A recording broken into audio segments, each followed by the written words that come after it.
Hey everybody.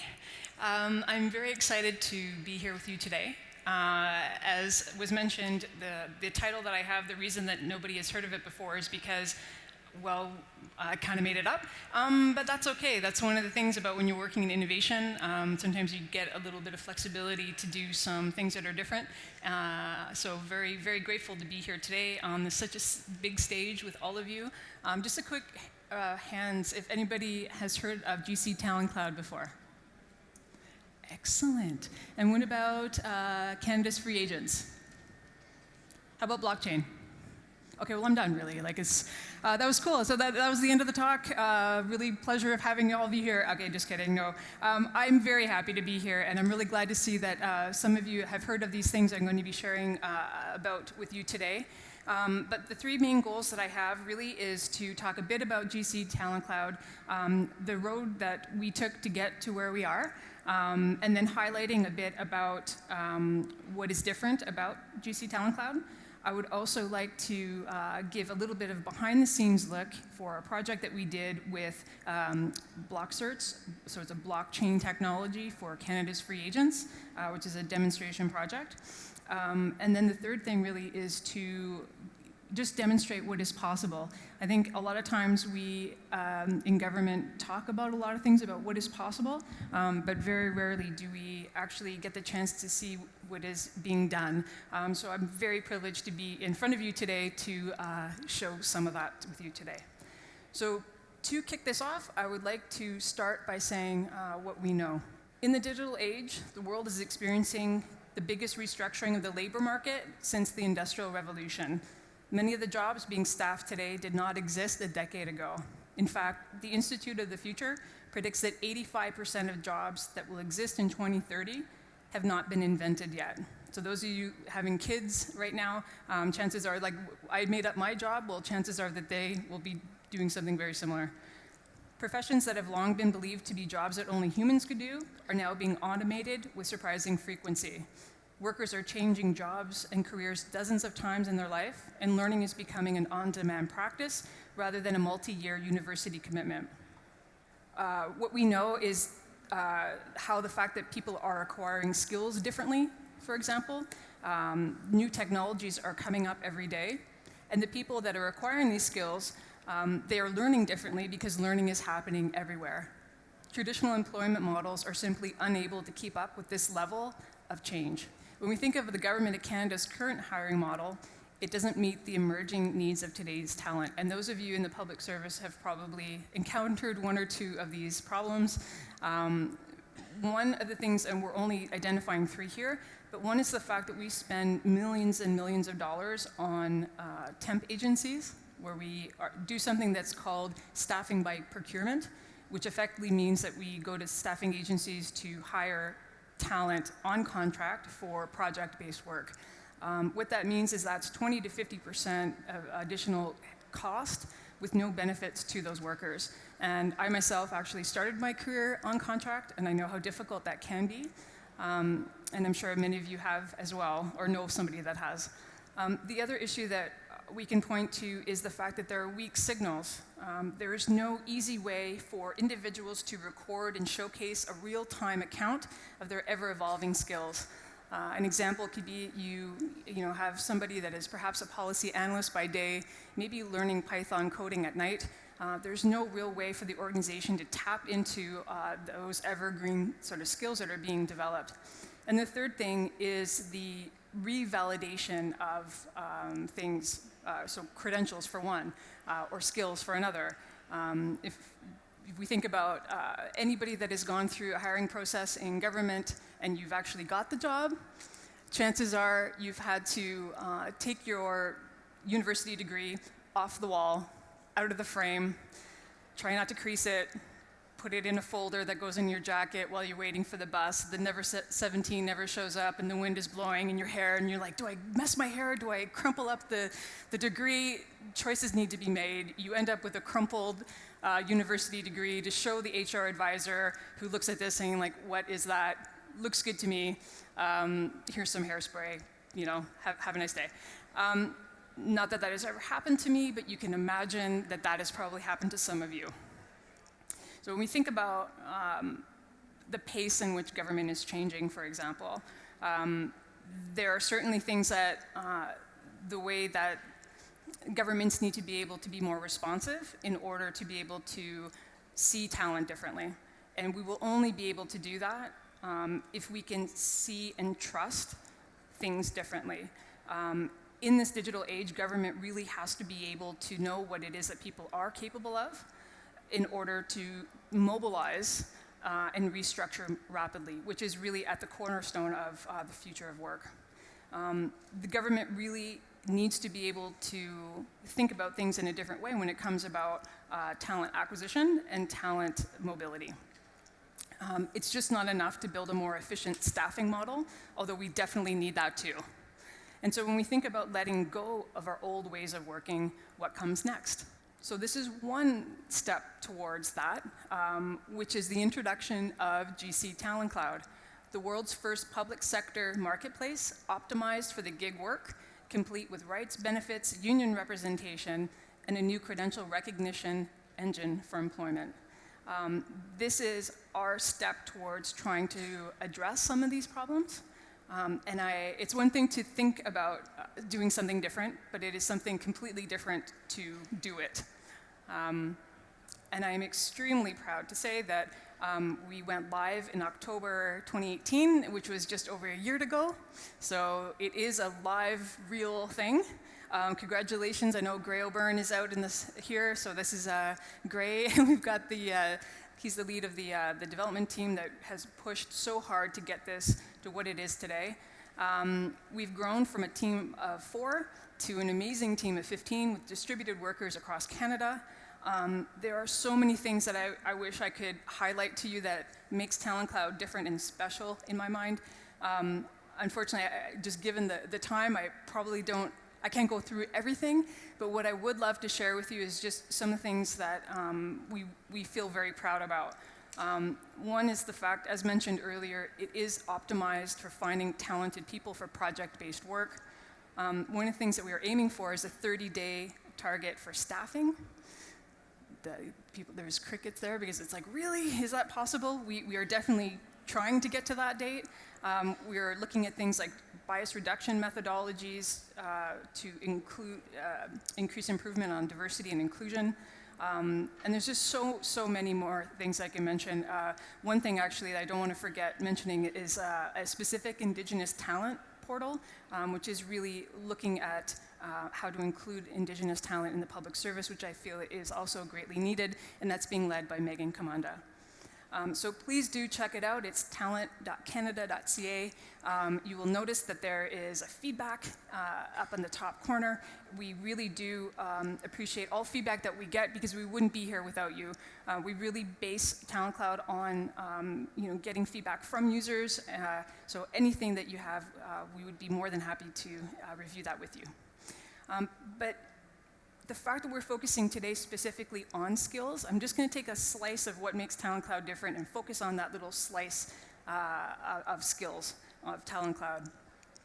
And the one thing that I want to hone in on is what you see on the screen in front of you, which is in Talent Cloud, we actually focus on skills, not experience. In fact, we don't ask for cover letters or resumes on Talent Cloud.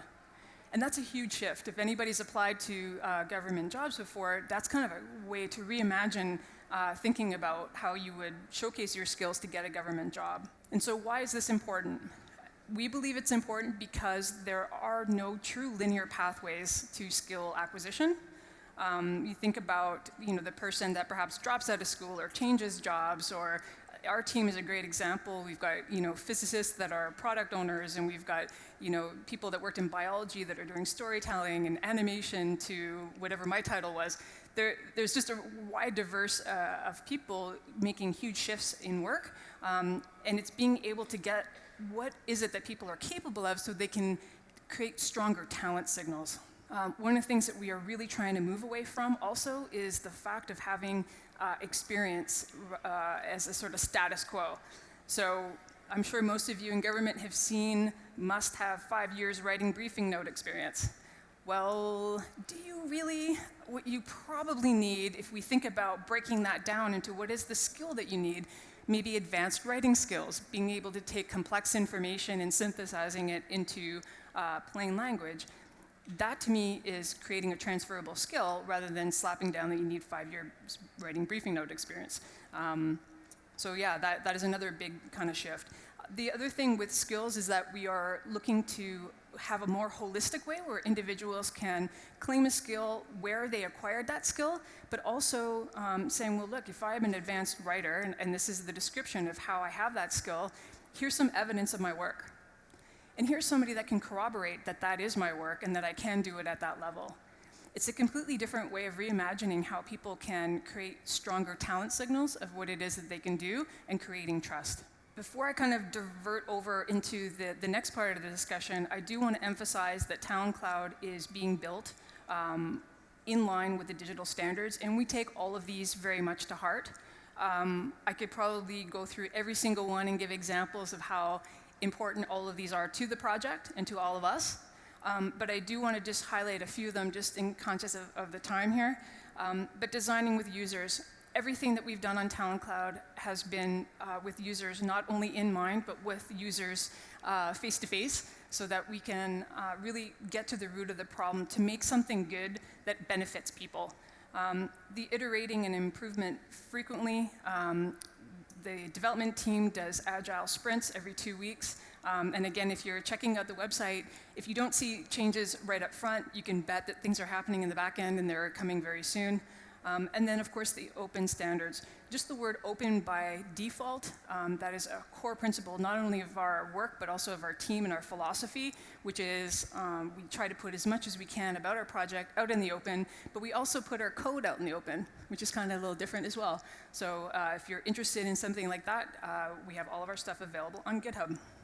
So when we think about a talent marketplace, which is really what we're trying to build, we realized that the question that kept coming up was, in this new talent marketplace, how can we help workers record and validate their skills so that they can create stronger talent signals of what it is that they're capable of to build trust with hiring managers? So we realized that this talent marketplace, optimized for digital talent, needed a talent currency. That's why Talent Cloud and the Digital Identity Unit at the Treasury Board Secretariat began a 1-year proof of concept with Learning Machine, a global leader in blockchain-based digital credentials called Block Certs. Block Certs effectively allow any credential, whether it be academic, professional, certifications, work records, etc., to be verified on any phone, any device, the web, etc., from anywhere in the world, while contributing to the global trust economy, which is one of our primary philosophies. But we wanted to start small, as with any project. As I mentioned, Talent Cloud is still very early days. So the last thing that I wanted to do as the lead of talent mobility is sink the talent mobility ship by throwing blockchains at it. So we're like, what if we just focused in on solving a smaller problem with a small control group? And so that would be willing to come on this kind of crazy journey with us. And we were very fortunate to have enlisted Canada's free agents to come along with us. Why Canada's free agents? Do we have any free agents in the house? I bet we do. I bet we do. There's a few of you. Oh, yeah, okay, cool. So Canada's free agents are an amazing group of individuals. There's just a little over 70 of them now, I believe, across the federal public service, all across Canada. They represent all different classifications and job titles. But what is interesting about this cohort is that they were actually assessed for up to 14 different attributes or skills, loosely aligned to the OECD Innovation Competency Framework for problem solving in the public service. They're also mobile by design, which means once they get into the Canada's Free Agent program, they actually get to choose work that aligns with their skills and interests, which are two of the main properties that were very much in line with what we were hoping to test. So why Block Certs? So this is going to be one of the most technical slides, but I think you have all gone through more technical slides than this today. But in a nutshell, what I wanted to share with you is Block Certs fundamentally is a global open standard that creates digital credentials that are recipient-owned. So that means that the person whose data it is gets to own that. It is vendor independent, which means it is not locked into any kind of vendor garden. It is tamper evident, which means if anybody tries to mess with this data, that you will be able to determine that. It is human and machine readable. So the top layer that you see is what you would normally see as some kind of digital like certificate. The middle layer is the machine readable layer, which is the JSON file. And then the final layer is the verification layer, which is the verifiable blockchain. And all this put together effectively creates a whole new source of analytics and empowerment of data ownership to the person receiving it. So the value for Block Certs and GC Talent Cloud and free agents is that really using this open standard, it has major benefits because it realizes the full value of blockchain technology. And it allows people to directly digitally own their assets for life. What you see in the diagram is essentially the ecosystem. So the institution is GC Talent Cloud. We act as the issuer. We create and issue the Block Cert to the free agents that then download that credential onto their smartphone, where it can be then verified by any employer through any source on the web, through the universal verifier for independent verification. So as we're kind of rolling through this project and getting things going, we were invited to speak at the Open Government Partnership Global Summit, which was a super amazing opportunity. We're like, wow, this is great. Oh my God, I'm so excited. I'd love to talk about this. When is it? And we realized, oh, that's really soon. Okay, no problem. We can do this. So we realized that we had to accelerate our timeline a bit, which was interesting because it shows what can be done when you have to put the pedal to the metal. But what it meant is really onboarding the free agents through webinars, letting them know what the project was and would they be interested in participating. And it also meant working with the free agent talent managers to vet all of the data. So as GC Talent Cloud was the issuer, but not necessarily the owner of the content, we had to ensure that all of the data was actually accurate. And what that meant was, what is interesting about the free agents is that they actually get sort of onboarded through waves. So cohort 1, they'll maybe bring in 10 people or 20 people, and every year or so, they're bringing in these new cohorts. But interestingly, as the program kind of evolved, the attributes in which they were assessing candidates might slightly change a bit based on lessons learned. So starting from year 1 to year 3, they realized that maybe they needed more skills than others. And so the data was different. And so we had to make sure that everything was kind of in line. And then, of course, it was designing the Block Cert templates, making sure it looked kind of slick and cool. And then finally, we were able to issue the credential the day before the event. So that was really amazing. We were very proud of all the work, burning the midnight oil that everybody did to make that happen. But then something interesting happened. So some of the free agents receiving their Block Cert started to share some tweets on social media. But what we realized is actually some were sharing their actual Block Certs on social media. And this was an interesting thing because what it said was that these people that did not have a credential previously now have something that they can own and do whatever they want. If they want to put it on Twitter to share with the world, they could do so. And that what was once invisible became visible. And one free agent, so Brian Double, and he's going to kill me because this is the second time today that I've shown this screen. So he's going to get a lot of Twitter love today, hopefully. But Brian was one of the individuals that shared his Block Cert on Twitter. And the power really behind this is that it puts the ownership and control back into the owner's hands. So he received his credential on his digital wallet, and he was just able to share it. So this is a close-up of the credential. You probably can't see this very well. I'm just very high level go through it. But this is a zoomed-in version of Brian's actual Block Cert. So it goes through all the details of how this is an official certificate of recognition, how Brian has been selected for the program for the Government of Canada. It goes through talking about the specific attributes that he was assessed for, as long as the department that he was assigned to, and all the data about when he was accepted, and all of these interesting data points. But this is the detailed view, and this is where the magic starts to happen. So with a digital Block Certs credential, there's all this information associated to it, for example, in the certificate metadata.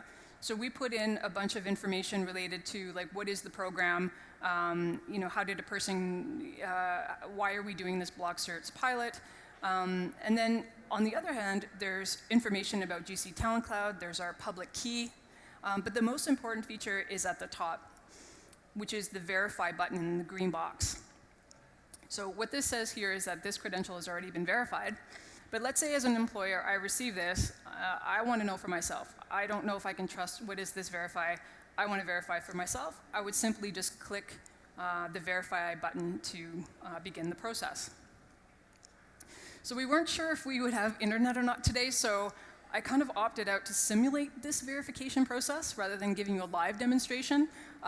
So what I'm going to do is demonstrate this verification through a very highly sophisticated process known as the keynote wipe transition. Okay, are we ready for it? Here we go. Oh, it didn't work. Okay, well, you can imagine it. Just imagine that this kind of slowly kind of went through. Oh, is it working up there? Oh, yes. Okay, cool. Okay, so what you're seeing before you is the highly sophisticated process, in all honesty, of the validation process of validating the block cert. So without going through all the details, it starts with the format validation. So it computes the local hash, it parses the issue keys, it goes through all of the different hash comparisons, which is all the blockchain stuff. But the point that I wanted to highlight that is so important for digital credentials, particularly when you think about skill acquisition, is the status check. So the three things that you should see at the bottom are to check whether or not that credential has been revoked. So revoking a credential has a tremendous amount of power in the sense that there's a lot of talk about once you get a blockchain, it can never be removed or altered, but in fact, you can actually revoke it. So one example would be, let's say Brian wanted to change his name, and it went from Brian Double to Brian Double McDouble. Well, then we would want his official record to be with his new official name. So we could revoke the original credential and reissue another one with the appropriate data, or the new name. The other thing is checking the authenticity. So again, it'll go through to check to make sure that no data has been compromised. And the final one is the expiration data. And so this is an interesting point when it comes to verification of licenses. So you can, language profiles could be one, let's just say. If a language profile expires, you could see how something like this, you would say that it would expire, and then you would know that automatically. So with all these steps are complete and there are no errors, the status becomes verified, and it is now a verified blockchain block cert. And just so you know, this probably took, 10 seconds to verify with the sophisticated keynote swipe. But in the real world, when you do a real verification on the real blockchain, it takes about 2 seconds. And what this really means is that what we're looking at is the potential of having a verified workforce when we think about skill acquisition. But not everyone has to share their block cert through social media, although they could. But this is something that is called a Block Certs universal verifier, which basically means that when a candidate or recipient receives the URL, they also get what's known as a JSON file. Both of those can be placed into this verifier, and you would see the automatic verification process. So we are definitely not alone in this space. There are a lot of universities that are coming into this whole block cert space for diplomas. They're taking as the story earlier of having the piece of paper shoved in your jacket, MIT was actually the first institution in the States to experiment with these digital diplomas through the Block Certs based app. That makes sense, they're the ones that developed it. But a few years later, there are now more and more institutions coming on board, including Canada's very own McMaster University. So now McMaster universities can use their phone to download a copy of their diploma that can be shared with employers to confirm the information through a verification portal, as I just showed earlier. And we thought that this was very interesting. So we decided, let's take a step further. We are Talent Cloud. We are offering, jobs for government work. Chances are that we may need to ask for educational proof. So we added a field on Talent Cloud where Block Certs can now be used as proof of education. And when we think about this kind of bigger ecosystem, we all have a role to play. That it's not just that we're building these things in isolation. The ecosystem is growing. And it's about how can we create bridges to make those connections between the work that we're doing so that we are creating this interoperable ecosystem across private, nonprofit, and public sectors, because we all have a role to play. So recognizing what people are capable of through their evolving skills, knowledge, and lived experiences are critical to the future of talent discovery. Allowing people to curate and control these trusted credentials helps to promote a mobile workforce, which benefits both workers and employers. And at the end of the day, we have the opportunity to leverage today's digital economy or digital technology to better align learner, education, and workforce data to improve the talent marketplace, not only for the government of Canada, but also far beyond the walls of government. That is why we are demonstrating fully portable, trusted digital credentials, not as a distant vision, but as a reality today. Thank you.